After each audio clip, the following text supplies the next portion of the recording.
Imagina olhar para alguém que parecia ter vencido a vida desde o primeiro momento. Um homem que transformou aquilo que muitos consideravam uma limitação insuperável em algo que inspirou milhões de pessoas ao redor do mundo.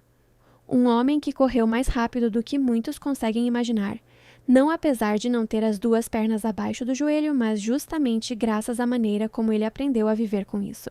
Essa era a imagem de Oscar Pistorius antes de tudo mudar de forma brutal na madrugada de 14 de fevereiro de 2013. Oscar Leonard Carl Pistorius nasceu em 22 de novembro de 1986, em Joanesburgo, na África do Sul. Ainda bebê, aos cerca de 11 meses de vida, ele teve as duas pernas amputadas abaixo dos joelhos por causa de uma malformação congênita que impediu o desenvolvimento normal das suas fíbulas. Muitos teriam visto aquilo como um fim, como um limite definitivo. Mas Oscar não. Ele passou a usar próteses de fibra de carbono que, com o tempo, se tornariam praticamente extensões do seu próprio corpo. Aquilo não era apenas uma adaptação física, e sim o início de uma trajetória esportiva que o levaria a romper barreiras, quebrar recordes e entrar para a história do esporte mundial.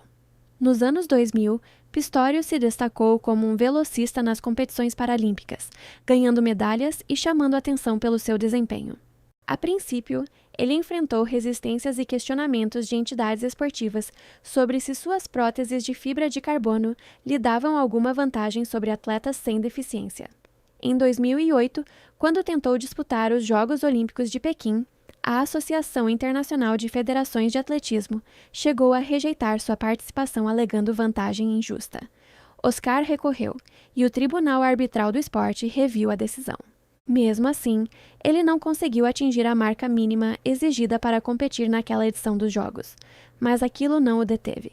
Em 2011, ele competiu em prova oficial válida pelo Campeonato Mundial de Atletismo em Daegu, na Coreia do Sul, e alcançou as semifinais na prova de 400 metros rasos e no revezamento 4 e 100. Isso abriu portas para ele se tornar uma figura reconhecida não apenas no esporte paralímpico, mas também como um competidor válido entre atletas considerados sem deficiência. No dia 4 de agosto de 2012, em Londres, Oscar Pistorius entrou para a história ao se tornar o primeiro atleta paralímpico a disputar uma Olimpíada em igualdade de condições com atletas convencionais. Ele chegou às semifinais dos 400 metros e ajudou a equipe sul-africana do revezamento 4x400 metros a conquistar vaga para a final. Milhões de pessoas assistiram, vibraram e o aplaudiram. Ele era um símbolo vivo de que as barreiras mais difíceis muitas vezes existem primeiro na mente. Ao mesmo tempo em que sua carreira esportiva brilhava, a vida pessoal de Oscar seguia seus próprios caminhos. Em 2012, ele começou a namorar a modelo e bacharel em direito Reva Steenkamp. Reva era uma mulher de sucesso em ascensão, com uma carreira promissora como modelo, com trabalhos em revistas e televisão, e com formação acadêmica em direito que mostrava sua determinação e inteligência. Enquanto Oscar era visto como um ícone de superação física, Reva era vista como uma mulher forte, ambiciosa e cheia de planos para o futuro. O relacionamento deles foi inicialmente mantido em certa discrição, mas logo eles apareceram juntos em eventos públicos e postagens nas redes sociais, mostrando um casal aparentemente feliz. Porém, em meio ao brilho público, havia nuances que quase ninguém via. Em algumas mensagens de texto trocadas entre os dois, Reva chegou a expressar frustrações e até receios da forma como Oscar reagia em situações de tensão. Ela escreveu que às vezes se sentia incomodada com a maneira como ele perdia a paciência ou reagia de forma explosiva em pequenas discussões. Isso ficou registrado e mais tarde seria analisado como parte do contexto do que aconteceu naquela madrugada fatídica, sugerindo que, por trás da história pública de superação, havia camadas de tensão e emoção humana complexa. Então chegamos àquela madrugada que mudaria para sempre a vida de todos os envolvidos. Era 14 de fevereiro de 2013, o Dia dos Namorados, e Oscar e Reva estavam na casa que ele tinha em Pretória, na África do Sul. Por volta das primeiras horas da manhã, Reva entrou no banheiro e trancou a porta.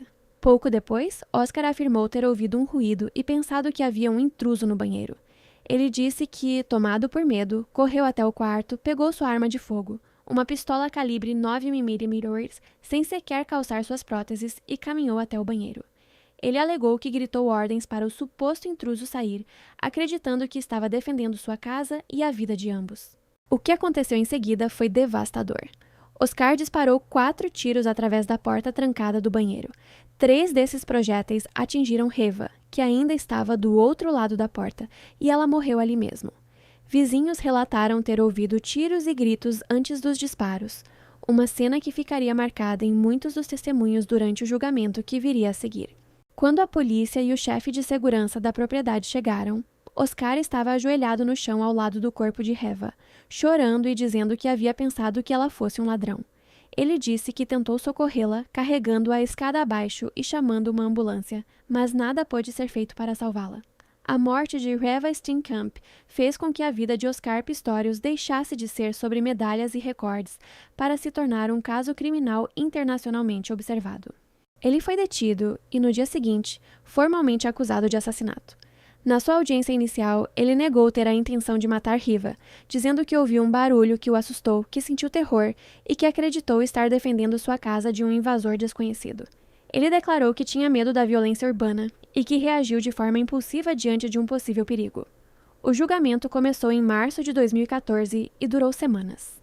Não havia júri nesse processo, e sim uma juíza, Thokozile Mazipa, responsável por ouvir todas as evidências, depoimentos de testemunhas e especialistas. A promotoria sustentou que Oscar havia atirado propositalmente em Riva e que sua alegação de confundir a namorada com um intruso não era crível diante do número de tiros, da forma como ele disparou e das circunstâncias que cercavam o relacionamento. Testemunhas relataram que eles haviam discutido no passado, que Oscar tinha um temperamento explosivo em algumas situações, e até que ele havia feito compras de armas pouco antes do crime. Por outro lado, a defesa de Oscar tentou convencer que ele realmente acreditou que estava respondendo a uma ameaça iminente, que a casa estava sendo invadida e que ele não teve intenção de matar Riva. Foram apresentados depoimentos de vizinhos, especialistas em acústica que discutiram os sons ouvidos naquela noite, e também mensagens que Oscar e Reva trocaram antes do crime, incluindo algumas em que ela expressava frustrações, mas também carinho. Após semanas de análises, no dia 12 de setembro de 2014, a juíza Mazipa declarou Oscar Pistorius culpado de homicídio culposo, entendido como matar sem intenção deliberada, por agir de forma negligente ou imprudente. Ela concluiu que ele havia usado força excessiva e perigosa, mas que não havia provas suficientes para sustentar a acusação mais grave de assassinato intencional. A sentença, emitida em 21 de outubro de 2014, foi de 5 anos de prisão. Uma penalidade que chocou muitos observadores, já que a legislação sul-africana prevê penas muito mais altas para homicídios. A promotoria não aceitou isso e recorreu da decisão, afirmando que a pena era inadequada dada a gravidade do crime. Em dezembro de 2015, o Supremo Tribunal de Apelação da África do Sul reexaminou o caso, anulou o veredito de homicídio culposo e determinou que Oscar deveria ser considerado culpado de assassinato, entendendo que ele, ao disparar sua arma vários tiros através de uma porta trancada, assumiu o risco de matar alguém, mesmo que acreditasse estar reagindo a um intruso. Com base nesse entendimento, em 6 de julho de 2016, ele foi condenado a 6 anos de prisão. Muitas pessoas acharam essa pena baixa, já que a lei sul-africana estipula um tempo mínimo de aproximadamente 15 anos para homicídio voluntário. A juíza apontou fatores atenuantes, incluindo o medo declarado por Oscar e seu estado emocional. Mesmo assim, a promotoria continuou a apelar, argumentando que a pena ainda era insuficiente. Em 24 de novembro de 2017, o Tribunal Superior de Apelação aumentou a sentença para 13 anos e 5 meses de prisão, levando em conta o tempo já cumprido e buscando aproximar a punição ao padrão legal esperado para homicídio na África do Sul. Durante os anos seguintes, Oscar Pistorius passou grande parte da sua pena em regime fechado, inicialmente em prisões de segurança máxima e depois em centros correcionais com programas de reabilitação. Ele participou de encontros com profissionais, estudos bíblicos e atividades permitidas, e também teve períodos de prisão domiciliar enquanto o sistema judicial sul-africano revisava sua pena.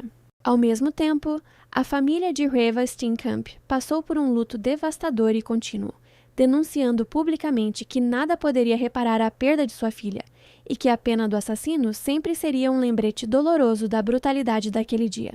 Com o passar do tempo, Oscar tornou-se elegível para solicitar liberdade condicional após cumprir parte significativa da sentença.